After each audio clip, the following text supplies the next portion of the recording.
নমস্কার বন্ধুরা, বাংলা গল্পের সোনাঝুরিতে সকলকে স্বাগত। এ হচ্ছে ভিন্ন স্বাদের গল্প শোনার আসল মজা। নমস্কার বন্ধুরা, বাংলা গল্পের সোনাঝুরিতে আজ আমরা শুনব গোপাল ভাঁড়ের একটি সুন্দর গল্প। গোপাল ভাঁড় ছিলেন নদিয়ার রাজা কৃষ্ণচন্দ্র রায়ের সভাসদ। তিনি শুধু হাসির খোরাকই জোগাতেন না, চালাকির জবাব দিতেন চালাকিতে, অন্যায়ের জবাব দিতেন বুদ্ধিতে, আর কঠিন সমস্যার সমাধান করতেন এক চিলতে হাসি দিয়ে। নদিয়ার রাজসভায় একদিন রাজা কৃষ্ণচন্দ্র রায় একটু মজা করার ইচ্ছে করলেন। তিনি ডাকলেন তার প্রিয় রসিক সভাসদ গোপাল ভাঁড়কে। রাজা বললেন, গোপাল, আজ তুমি আমার জন্য বাজার করবে, কিন্তু শর্ত আছে। মাত্র 1 টাকায় এমন জিনিস আনবে যাতে পুরো রাজসভা তৃপ্ত হয়ে ওঠে। দরবারে সবাই হেসে উঠল। 1 টাকায় আবার পুরো রাজসভা খাবে? এ কি আর সম্ভব?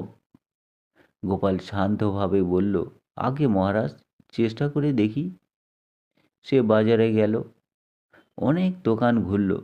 চাল, ডাল, মিষ্টি, ফল, কিছুই 1 টাকায় এত মানুষের জন্য আনা সম্ভব নয়। শেষে সে এক দোকান থেকে 1 টাকার নুন কিনে নিল।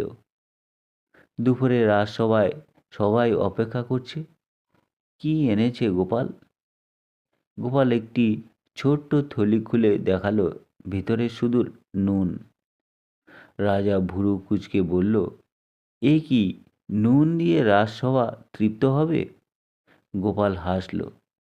সে রাজাকে বলল, রান্নাঘর থেকে ভাত, ডাল, তরকারি আনতে।